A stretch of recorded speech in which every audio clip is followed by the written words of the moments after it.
Olá, nono ano, tudo bem com vocês?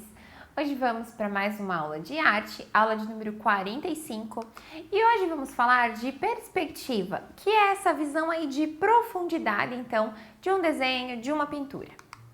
Como objetivos temos analisar os elementos constitutivos aí das artes visuais, experimentar e analisar diferentes formas de expressão artística. A perspectiva, né, ela nada mais é que uma técnica que traz tridimensionalidade para uma superfície plana, tá? Então, com o objetivo de tornar mais realista possível, né? Aproximando, então, de uma visão real, de um local, de um objeto ou de uma paisagem, né?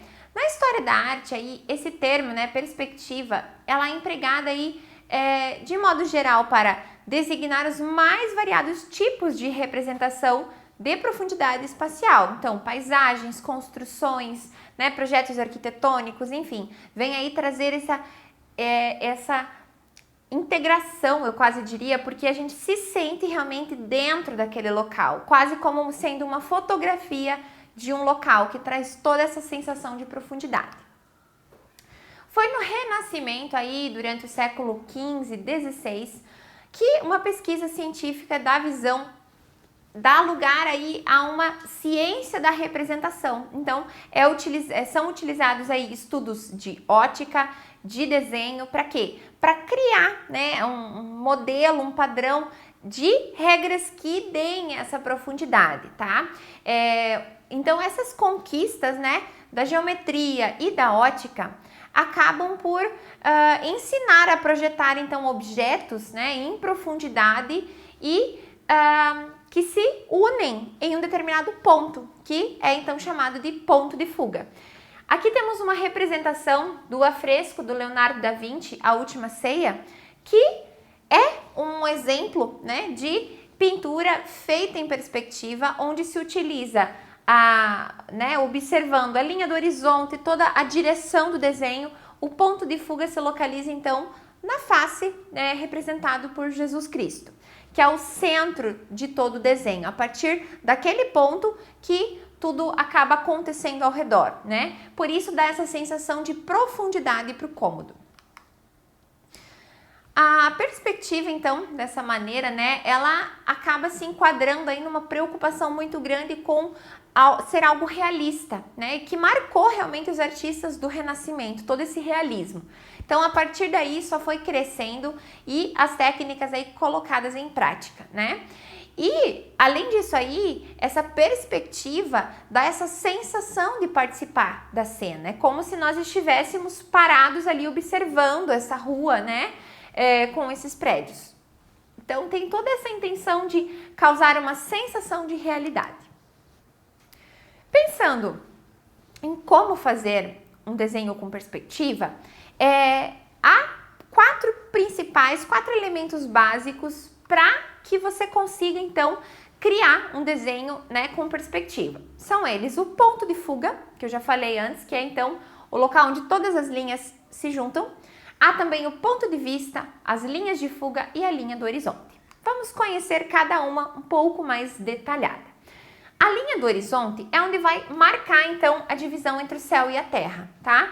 Que é a partir da onde você vai ter a noção da altura das coisas, né? Por exemplo, esse modelo aqui da cidade que eu fiz. Você tem a linha do horizonte, ela não está visível, mas a gente subentende que ela esteja nessa altura aqui por causa do final dessa rua, né? Que é onde vai se posicionar esse ponto de fuga, tá?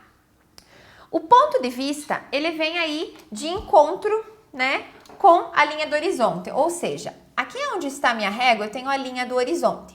O ponto de vista é aonde eu estou observando, né, cada local. Então, eu tenho, no exemplo da tela ali, representado a pessoa ali onde está o olhar, a linha do olhar da pessoa se localiza, então, o ponto de fuga, tá?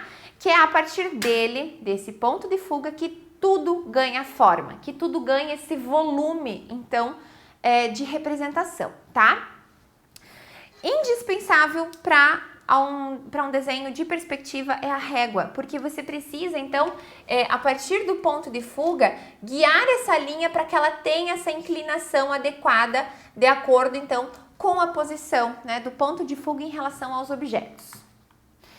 Em alguns desenhos, inclusive no modelo que eu trouxe aqui, existem mais de um ponto de fuga, né? Que vão dar aí um outro ponto de vista para o objeto ou para a paisagem. No caso de cidades, paisagens de cidade com 2 pontos de fuga geralmente vão representar esquinas, que é onde você visualiza 2 estradas, né? 2 caminhos, por exemplo. As linhas de fuga são o quê? Essas linhas imaginárias, por exemplo, aqui ó, essa linha do prédio. Eu parto do meu ponto de fuga e essa linha, então, ela vem imaginária aqui até eu começar realmente a marcar ela no prédio. Então, é todo esse caminho que segue, né? Vou dividir em 2 aqui. Essa metade vem para esse ponto de fuga e essa metade vem para cá, tá? E ambos acabam se fundindo, então, para um trabalho aqui no papel, exemplo, com 2 pontos, né? Mas essas linhas vão delimitar, então, o tamanho dos objetos. E quanto mais próximos do ponto de fuga, menores. Quanto mais próximos das bordas da folha ou do espectador, maiores esses elementos vão parecer. Então, vamos praticar, né? Já fiz um esboço do que está ali na tela, porque é algo demorado, então, para fazer só na aula que leva muito tempo.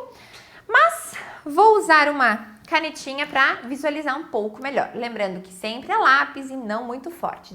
Deixa essa mão leve, ok? Aqui eu tenho 2 pontos de fuga, tá? Já é um pouquinho mais complexo do que com um ponto só. Esses 2 pontos de fuga, como aqui eu já falei, ó, eu achei a linha do horizonte, então vou na minha folha aqui achar a linha do horizonte, eu não vou traçar, porque eu não posso apagar. E aqui estão nos finais, então, né, pertinho da borda. Eu vou fazer uma bolinha aqui para conseguir visualizar um pouco melhor, ok? Partindo desse princípio, qual é a primeira linha? Por onde eu começo, né? Tá. A melhor maneira é você observar uma referência, observar uma imagem pronta e tentar copiá-la, porque assim você ganha o repertório, ganha a prática aí e até chegar a uma criação espontânea, tá? A primeira linha que eu traçaria, que eu tracei aqui inclusive, é representando a rua, porque é da onde surgem os prédios, né? A rua aqui e a calçada. Então, vejam que essa calçada, ela não chega até o final da folha, aqui ó, ela vem mais para cima. Então, eu vou delimitar mais ou menos aqui nesse pontinho, esse final da calçada. Como eu vou fazer isso? Ligando ponto de fuga até onde eu quero encontrar e do outro lado também.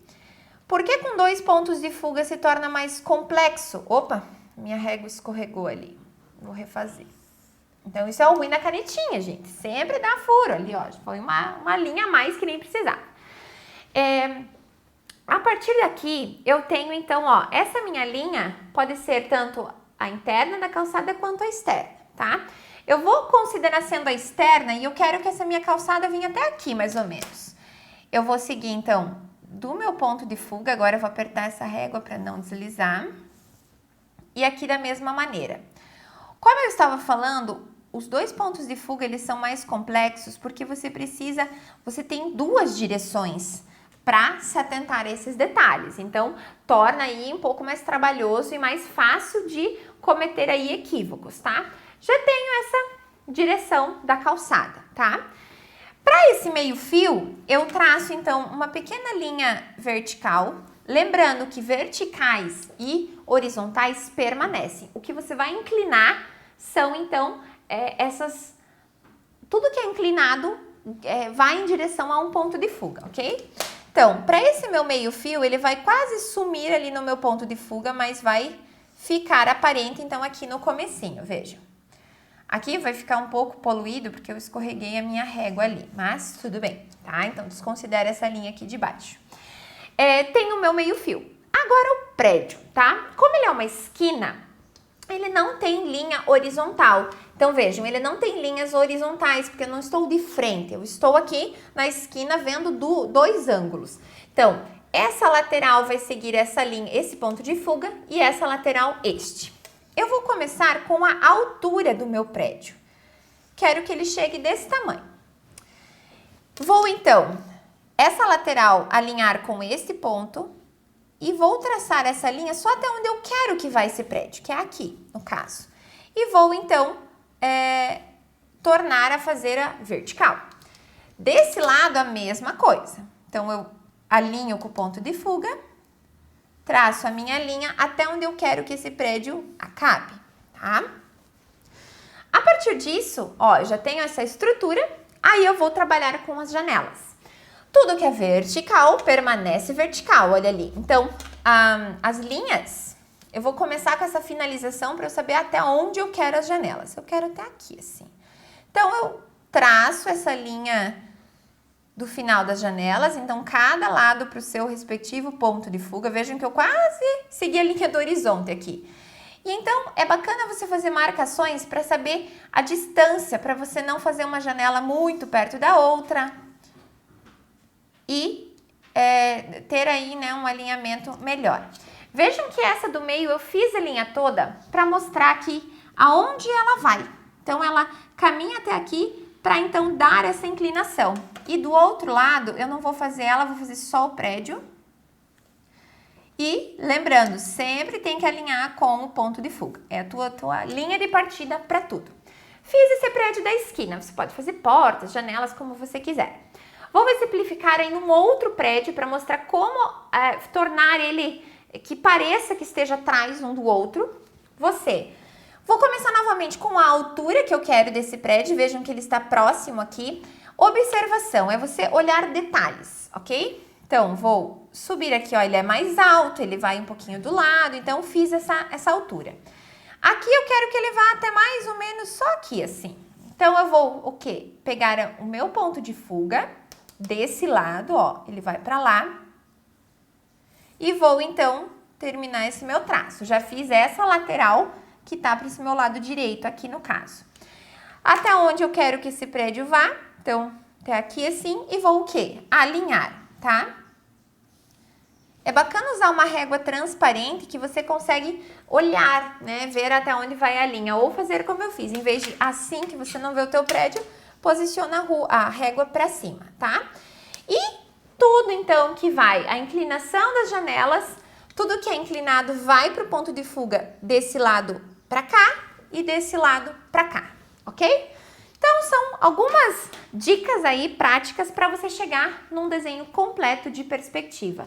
Lembrando que quanto mais prática, melhor você vai observar, você vai achar mais detalhes e conseguir fazer algo mais realista e com realmente uma sensação de profundidade. Um abraço e até a próxima!